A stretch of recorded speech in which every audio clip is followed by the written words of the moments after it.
Joining me now is a man not known for sitting on the fence. He passionately opposed the invasion of Iraq, and now he feels that Hezbollah is justified in attacking Israel. The Respect MP for Bethnal Green is in our central London studio.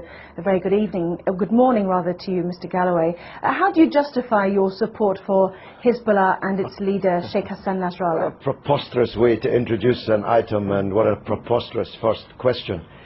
24 years ago, on the day my daughter was born, and I've just celebrated her 24th birthday, I had to dash to the maternity hospital to see her given birth from a mass demonstration in London against the Israeli invasion and occupation of Lebanon. Israel has been invading and occupying Lebanon all of my 24-year-old daughter's life. The Hezbollah are a part of the Lebanese national resistance who are trying to drive, having successfully driven most Israelis from their land in 2000, Israel from the rest of their land, and to get back those thousands of Lebanese prisoners who were kidnapped by Israel under the terms of their illegal occupation of Lebanon. It's Israel that's invading Lebanon, it's Israel that's attacking Lebanon, not Lebanon that's attacking Israel. You've just been carrying a report of 10 Israeli soldiers on the border getting ready to invade Lebanon, and you ask us to mourn that operation as if it were some kind of war crime.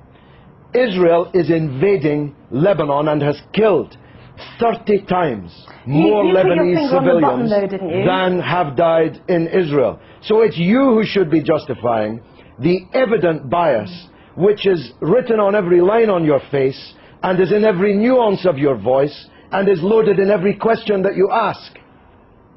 Right. You put your finger on the button, though, didn't you, when you said that Hezbollah was set up back in the 1980s in order to remove every Israeli soldier from Lebanese soil. As you said, it achieved that in 2000. No, it didn't. This is a setback. No, it didn't. It didn't. This is a key point that you're concealing from your viewers. Israel was forced out of most of the south of Lebanon in 2000. It still occupies a part of Lebanon since 2000. The Shebaa Farms area, which is subject to this latest UN draft resolution. Thousands of Lebanese prisoners have been kidnapped by Israel. Hezbollah and the Lebanese government want them to be released. Spokesman who said that the 3 Lebanese who have been captured, perhaps you'd like to use that word, have been before a judge These are not and been the prisoners. to a court of law. Oh, please, have a slightly longer memory than 4 weeks. I'm talking about the thousands of prisoners taken during the 18 years of Israeli occupation, illegal occupation of South Lebanon. These are the prisoners that have to be released in exchange for the Israeli soldiers that were captured at the beginning of this wave of the crisis.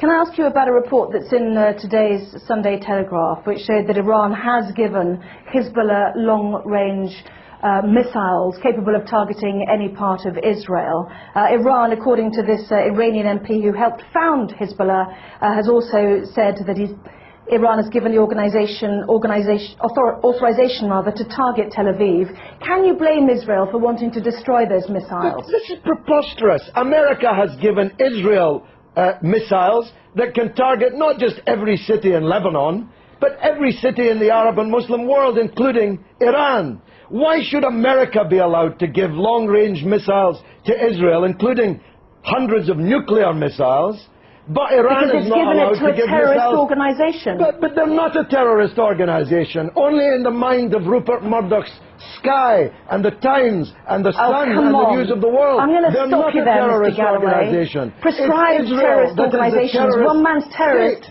is another man's freedom fighter. We know that perfectly well. In most people's eyes, they are deemed to be... they had a choice, didn't they? Let's understand this. They had a choice, like the IRA, to take on politics. Listen, Anna. I'm saying they had a choice to absorb the idea of politics. They've got 2 Hezbollah cabinet ministers. Anna, one man's terrorist is another man's freedom fighter. You are totally wrong in saying that in most people's eyes, Hezbollah are terrorists. In most people's eyes, Israel is a terrorist state. It's the fact that you cannot comprehend that fact that leads to the bias which runs through all of your reporting and every question that you've asked me in this interview. Can I ask you one question? I was relating to the IRA and Sinn Féin. They have decided to embrace politics.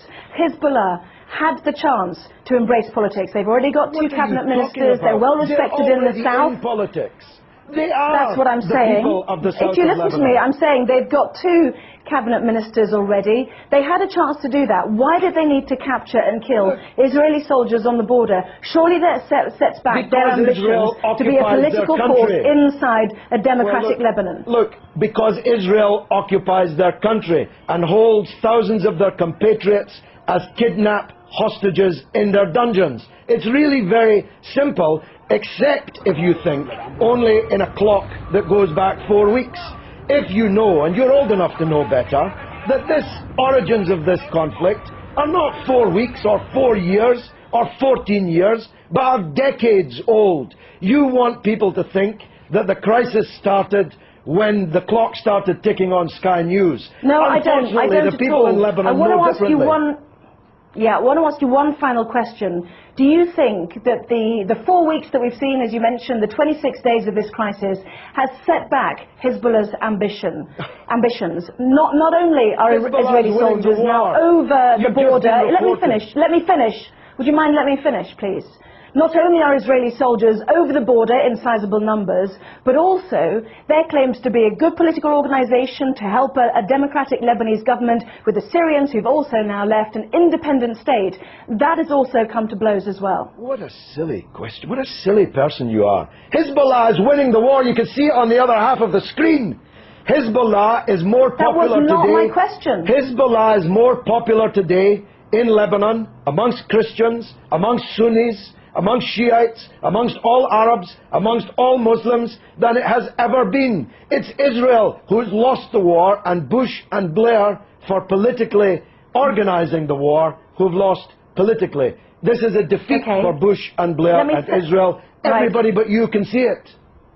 Let me separate out that question then. Is it a setback, given that Hezbollah was set up in order to get Israeli soldiers off Lebanese soil, that there are now more Israeli soldiers on Lebanese soil than there were 26 days ago? Well, they seem to be getting a bloody good hiding on the other half of the screen that I'm watching. Maybe you can't see it, but I'm watching them getting a bloody good hiding in the war. So if that's a success, I'm not sure what a failure would look like. The reality is that this conflict will go on. The United Nations resolution solves nothing, gives Lebanon nothing, gives the prisoners in Israeli dungeons nothing, and as Anne Clewid, my erstwhile colleague, was just saying, Israel has just kidnapped even more Palestinian politicians, cabinet ministers, members of parliament, and thousands of others held in Israeli dungeons, and this war will continue until the overall settlement is reached. That settlement must mean Israeli withdrawal from all occupied territory that it currently holds since the war in 1967, the release of all political prisoners, and a state for the Palestinians with East Jerusalem as its capital. No justice, no peace. You're not going out of business as a newscaster in Jerusalem anytime soon, believe me.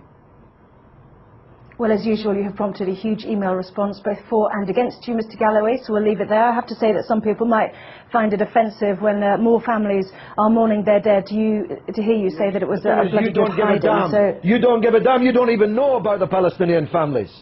You don't even know that they exist. Tell me the name of one member of the 7 members of the same family slaughtered on the beach in Gaza by an Israeli warship. You don't even know their name, but you know the name of every Israeli soldier who's been taken prisoner in this conflict, because you believe, whether you know it or not, that Israeli blood is more valuable than the blood of Lebanese or Palestinians. That's the truth, and the discerning of your viewers already know it.